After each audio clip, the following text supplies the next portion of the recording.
õhtust.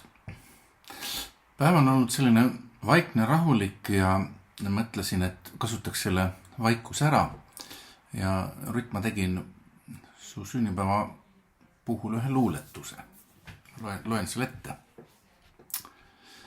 Et oleks kevadet, suve, sügist, talve ja et oleks ka öö ja päev ja sünni- ja palgapäev ja emade ja isade päev ja ka naiste ja sõbrapäev ja ikka oleks hea su sünnipäev.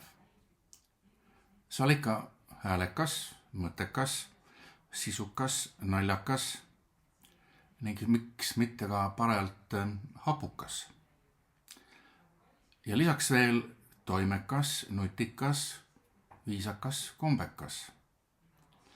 Ja sel päeval ja kõigil päevadel su käitumine ikka alati klassikas. Selline luuletus. Aga sünnipäeva puhul on ka kingitusi tarvis ja sel korral sellist väga populaarset asja nagu macchiatot ei ole, aga leidsin sellised asjad. Mis ta siin on? Macchio. Sellised väikesed pudelid alustuseks ehk nagu proovida. Ja siin on ka veel üks selline pudel proovida. Kui meeldib, siis võib osta juba suured pudelid. Aga üks suur pudel, mida mulle soovitati kindlasti, see on siin. See ottab õitses. Ja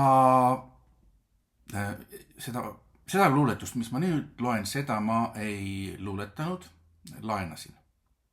AI ei teinud seda luuletust, ma laenasin. Ela ilmas kui lind. Pea meeles ka mind. Sest elab üks lind, kes armastab sind.